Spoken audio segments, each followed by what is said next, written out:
वाराणसी में जो सबसे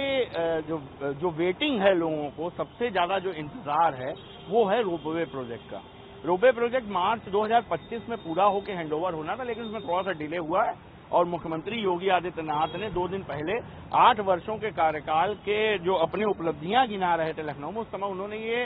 डेडलाइन तय कर दी है कि मई में वाराणसी रोपवे की शुरुआत हो जाएगी। हमारी इस संदर्भ में एनएचएमएल की जो यहाँ पर इंचार्ज हैं पूजा मिश्रा, उनसे फोन पर बात भी हुई है। उन्होंने ऑफिशियली कैमरे पर तो बात करने से इनकार किया, लेकिन उन्होंने कहा हमें सरकार से ये आदेश 1 दिन पहले मिला है कि मई में हर हाल में तीनों स्टेशन संचालन के साथ शुरू करके हैंडओवर कर दिया जाए, जिसके बाद यहाँ पर काम तेजी से हो रहा है। रोपवे प्रोजेक्ट को लेकर तो चर्चा हमेशा होती है, लेकिन रोपवे प्रोजेक्ट की जो सबसे मजबूत और सबसे पहली कड़ी है यहाँ के स्टेशन कैंट, विद्यापीठ और रथ यात्रा और गोदौलिया,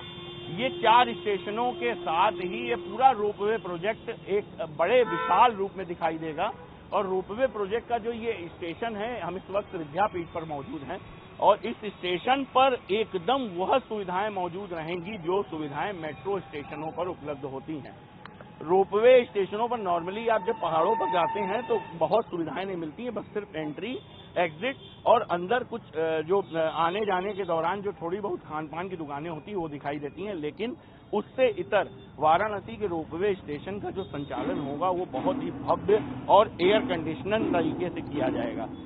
जो जितने भी यहाँ पर रोपवे के स्टेशन बन रहे हैं वहाँ पर एस्केलेटर के साथ लिफ्ट की सुविधा, अंदर फूड कोर्ट, बच्चों के लिए किड जोन और तमाम वो सुविधाएं भी उपलब्ध होंगी जो नॉर्मली मेट्रो स्टेशन या फिर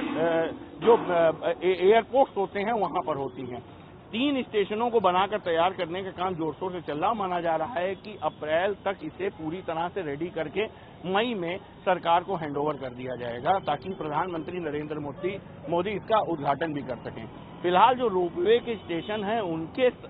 जो संचालन और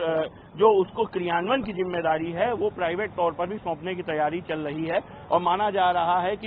इसका जो क्रियान्वयन होगा वो पूरी तरह से प्राइवेट स्तर पर किया जाएगा और सारे स्टेशन वाराणसी की संस्कृति सभ्यता को समेटे हुए उसकी झलक में ही दिखाई देंगे। सारे स्टेशनों पर भोलेनाथ की छवि के साथ उनके जो डमरू, त्रिशूल और जो अन्य चीजें होंगी उसकी झलक दिखाई देगी और सारे स्टेशनों पर बनारस की संस्कृति की झलक साफ तौर पर नजर आएगी। यानी जो रोपवे प्रोजेक्ट है उसमें सबसे महत्वपूर्ण कड़ी निभाएंगे बनारस के ये 3 शुरुआत होने वाले स्टेशन, जिसकी भव्यता इस पूरे प्रोजेक्ट को निखारेगी। कैमरामैन मनोज के साथ मैं गोपाल मिश्र, ईटीवी भारत।